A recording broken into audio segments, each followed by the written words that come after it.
We'd like to welcome in now Chief Brett Bowman of the Manassas City Fire Department. Thank you, Chief, for stopping by. Thank you for having me. Now, tell us a little bit about FSTAR. What is this project and what does it stand for? FSTAR, Firefighter Safety Through Advanced Research. It's a project the International Association of Fire Chiefs is heading up, which takes all of the research that's being done throughout the nation about fire dynamics, fire behavior, building construction, and it puts it in a one-stop shop for the fire and rescue service to go to, see the different research materials, see different recommendations on how to attack fires, understand what the fire is doing. It's just a great resource for the fire and rescue service. And what is its mission? The mission is to provide that one-stop shop where people can go and see the research. Don't have to read through a 500-page research paper. We have bulleted items that help identify what is going on in the research, what the key findings are, what the recommendations are, so that you can take it back to your fire and rescue service and apply them, understand what's happening, and make changes or improvements in your operations. Great. What does the FSTAR online toolkit offer the fire service? Well, the online toolkit of FSTAR has different segments. It has fact sheets that are, again, one-page documents that you can go and easily understand what the research does. It has training materials that you can go back to your fire department and provide training to your members on what is happening with fire dynamics, what happens with building construction, what the operational implications are of the research.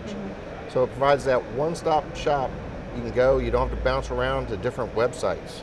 It's all there, we've linked them all together, and it's just an easy resource to understand the new understanding of fire dynamics. Yeah, it sounds very user-friendly, which is great. It's great.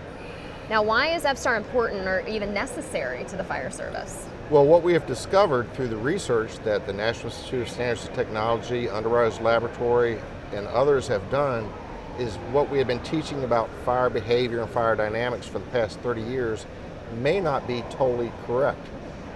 Things are changing, the materials in our homes are changing, the building construction is changing, and that makes the fire behavior change.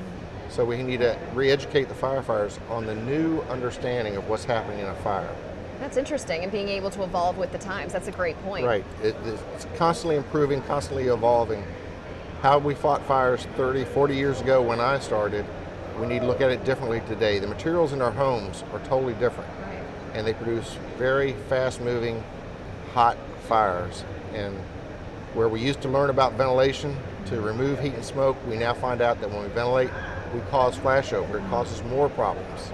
So it's a change in a lot of operational aspects that we need to consider. It's really interesting. Now, what would you say to fire chiefs and training officers directly? Why are you recommending that they use this site? Well, if I could talk to fire chiefs and training officers directly, use the FSTAR website because it is a convenient one-stop shop to get this information.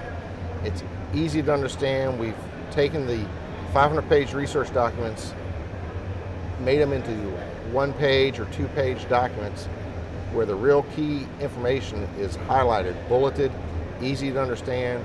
There's videos so that you can see what's happening with fire dynamics, and the new generation.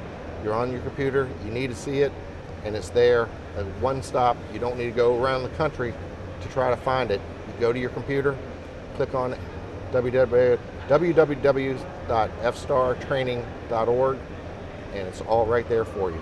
Sounds like a great resource. Chief, thank you so much. It sounds like a great way to continue to educate. So thank you for sharing that with us. Thank you.